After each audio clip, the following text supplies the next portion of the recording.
Welcome back to Definitely Not Definitive. I'm Ken. And I'm Bethany. And we're just a couple of kooky, crazy kids in love that love reacting to the Russian Badger. Yeah, we do. Yeah, and we also like to check out some Doom Eternal stuff.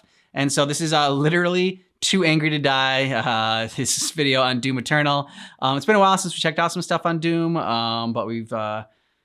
So interested to see Russian Badger's take on it. We checked out Maxor's take on it. So yeah, it's just gonna be really looking forward to this video. If you want all of our Russian Badger reactions, check out the description of this video. We got a playlist there for you. Yep.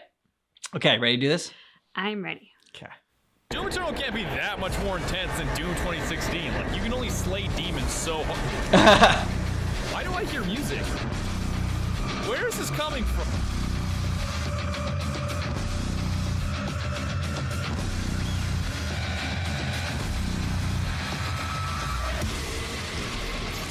Oh.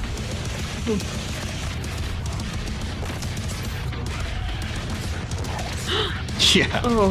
Fucking the eyeball out. The pop sound. Yep.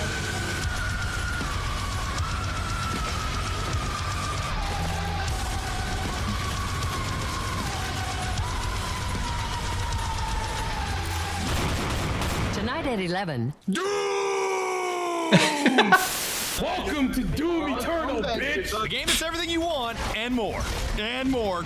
And more. And we're getting slammed over the head with more. Oh yeah? Well, can your Doom 2016 bonk? Yeah, didn't think so, my man. This is not a sponsored video, first off. Much like the Rage 2 video, Bethesda was like, we'll give you early access if you make one of your dumbass videos, to which my reply was, sign me the fuck up! So even though they gave me an awesome signed poster and a neato Doomslayer action figure, I've received absolutely no money, signed no contract, not even an NDA. We paper free up in this bitch. I was allowed to play for 3 hours, record for 1 hour, and I have distilled everything that I experienced into this one video to feast your eyes or eye on. Oh god, what happened to Mike Wazowski? Another one, Mike playing Doom Wazowski. Eternal put me in a trance. Like, I was so engaged in the action, the world around me ceased to exist, and it took a dev touching me for me to snap out of it. Whoa, hey, take it easy, Badger. That demon had a family. I know. They're next. Violence that you should already expect. The main theme I want you to keep in your head: bricks. Doom Eternal is all about building a Doomslayer from the ground up, which, much like a house, is done brick by brick. Nobody beats the brick. At the beginning of the play session, it was, I hope I get some neato guns so I can win this war. Then by the end of the play session, it was, I am the war. And the story of the transformation is the story of this video. So let's start building the Slayer one brick at a time. The Slayer has arrived.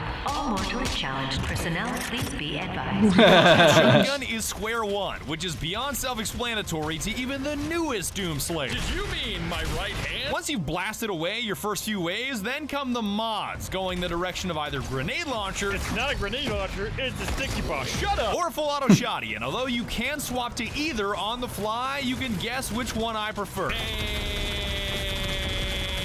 just like that, all my shells are gone. Which isn't a big deal, by the way, because that's what the chainsaw is for. Welcome to hell, where the demons are just pinatas ready to burst open with bullets. You mean living, breathing ammo box? Rack another shell and nail another headshot, because headshots lead to staggers, and staggers lead to glory kills. Divide by 2. No matter if it's a weak spot or a headshot, doing enough damage to a demon will stagger him with blinking blue or orange indicators just begging for a conclusion. I'll take that! Weapons, modding those weapons, refilling those weapons, properly using those weapons. Are you with me?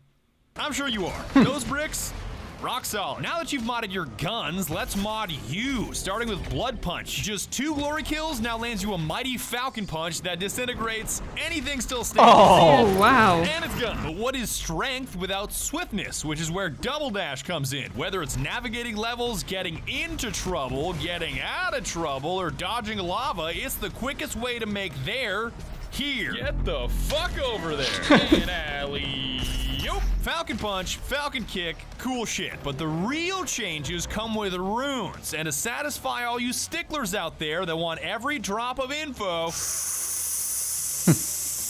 faster glory kills, farther glory kills speed boost, mid-air jukes, longer staggers, become literally too angry to die, slow motion, faster cooldown, blood punch, drops health. Of these 9 that I saw on the menu, only 3 were able to be equipped at once, and I only got far enough to unlock 1, Chrono Strike. Hell yeah, I have the power of God. Right-clicking while in mid-air shoves you into a slow motion state, and it could not have come at a better time because I just picked up a brand new heavy cannon with 2 baller mods that made for the perfect test. Precision bolts on, 1 jet gone, 2 jets gone, Ben Wallace goes up. Damn! And the mini missiles, ooh baby!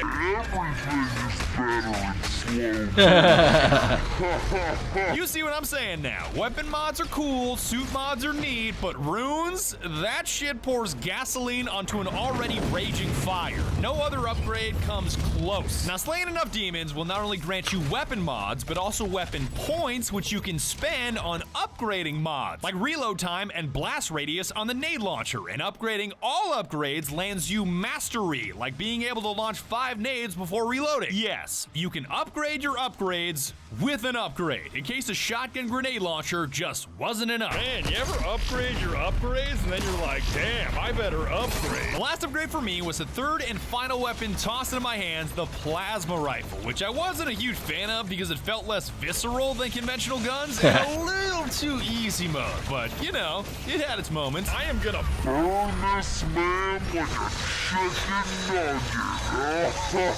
I feel like we're making progress here. Bricks are starting to fall into place. Modding your aggression, modding your movement, mods of time, all the way to mods of mods. You're building the shape of the Slayer to suit your playstyle. But even more critical than the firepower itself is when and how you use it. Enter the demons. Mike Wazowski looking Kako Demon, perfect example. You can spend 15 seconds lobbing random shit at this guy, or you can blast 1 grenade in his mouth and make sure there's never gonna be a Monster Inc. 2. He shoots, he scores, and just like that, we got a 23-19. Arachnotrons are scary too, but if you've got the brains to destroy its cannon first to cut off its range, it's only a few stickies away from being not so scary. Get me more pictures of Spider-Man. Revenant, aka Dude Demon, same story. Much like a plane when both of its engines are gone, he's definitely going down.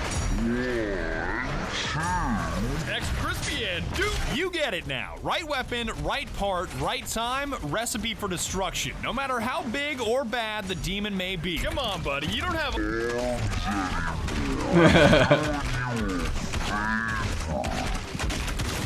Except for Hell Knights. I have no idea what the fuck to do with those guys apart from spam all the shit you've got and wait until he turns orange. My raffle knife goes slice. Not all of your obstacles are living and breathing though. In typical Doom fashion, you're also solving puzzles like punching giant chains into submission and playing the floor as lava. I'm sure if the lava was alive, the Doom Slayer would kill it. And you've got a middle ground between those two, with obstacles that were once living that are now not. But that's nothing a power core and some disemboweling can't fix. Yeah, so then you're gonna go straight through his intestines, hang it right. While power cores let you burst through obstacles, Sentinel batteries let you key your way through locks in the hub to access neato areas in your home away from hell. This hub, most importantly, holds your mission teleporter to continue your genocidal crusade, but it also introduces Praetor suit points that can make you a little tougher, a little faster, a little deadlier, not nearly as dank as runes, still useful though. Also found new abilities in the ship, like the ice bomb that I always forget to use, and above all else, the Ripatorium. Not a lie, not a meme, it is literally a demon prison where you can practice fighting monsters without dying or losing inventory while blasting BFG Division. It's called Fun the practice place. Ripatorium. You know, I would say this is against the Geneva Convention, but I'm 100% certain Geneva doesn't exist anymore. These bricks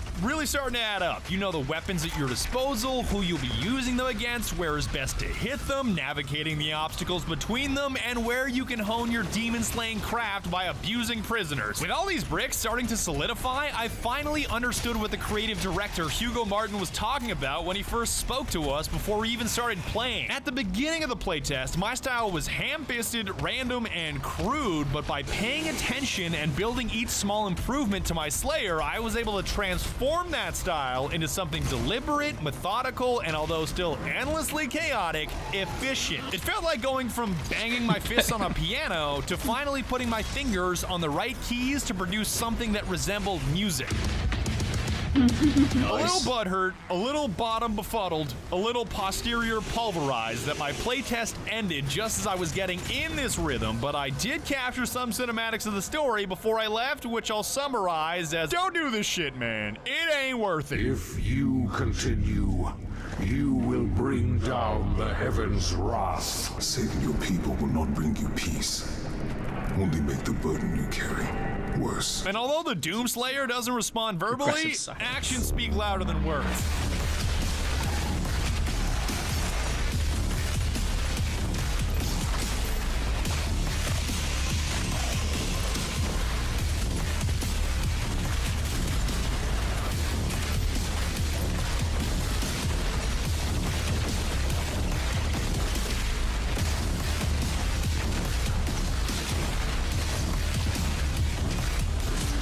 Then that's about it. That is the best that I can squeeze out of 1 hour of gameplay. Shout out to Sean over at Bethesda for hooking up the early access. Hugo Martin for tech support. That's right, the creative director came over and helped me with my game when it wasn't loading incorrectly for like 20 minutes. It was hilarious. So man, Hugo Martin, real ass gamer, all right? Real ass gamer. He's not some executive up in his ivory tower. Look at all the responsibility that I have. He is a genuine class act. Id Software and Bethesda, all these signatures on this thing really mean a lot to me. I've never gotten one of these before, so I appreciate you giving me my very first poster. And I have no idea what I'm gonna do with this. I imagine it's indestructible, so I might just use it as a doorstop. And with that being said, I'd like to thank you so very much for watching. I really appreciate you watching all the way to the end of the video. Doom comes out on March 20th, 2020, so you're gonna have to wait. Congratulations to Potato God for getting an A+ on his project where he interviewed me, and be sure to tune in next time when we argue if anger is a reliable source of energy. So we checked out some of his other videos, and they're mainly like multiplayer games because we did a lot of Payday videos, then we did his Left 4 Dead 2 video. So it's interesting seeing him like review a game that, I mean, in this one was single player and like just him in the video, but I enjoyed it a lot. What I enjoy about when he's gaming with others and it's a sort of like a group environment is the humor that naturally seems to arise out of that. Yeah. Just the camaraderie. That's just it. He and his buddies who play, they clearly have a really good time. But I think in a sense I got more insight into the game just hearing his thoughts on it. Yeah. As I'm watching the action. So I really appreciated that. I thought it was amazing that Hugo Martin went and helped him set it up. That's pretty incredible. Yeah, and I thought like, I mean, just like the review itself was, I mean, like when we checked out Maxor's video, it's just kind of more like the insanity and the rush of it all. I mean, you still like felt the insanity in this. But I mean, just being able to tell the different, like how this game would be different from 2016 Doom. I thought I did a really great job explaining it in like in a succinct way, and especially for people that have not played Doom, still able to follow it and like understand it, and like makes me want to play the game. So it was very effective. I also really loved how he talked about how his style of play evolved throughout the hour of gameplay. I mean, talking about how like initially we had 3 hours, but he only got to record 1 hour. Right. Yeah. But I mean, initially talking about how like it was very crude and just kind of like kind of whatever with the gun in his hand to make that happen. But then as he evolved and built up his character, how he became far more efficient and therefore lethal in the game. So that was just kind of cool to hear, especially because we as casual gamers, I think our approach often is more crude because we are less efficient as gamers and less kind of familiar with having that expertise. So to hear how, you know, even Russian Badger kind of had that thing going on at first and then ultimately got a lot further into it and became a lot deadlier of a demon assassin. Let us know what you thought about this down below in the comments, and more videos to check out either for Doom Eternal or the Doom franchise, or from Russian Badger. Let us know as well down below in the comments. And thank you so much for checking out our reaction for Russian Badger's video on literally Too Angry to Die for Doom Eternal. But just keep in mind that our reaction is definitely not definitive.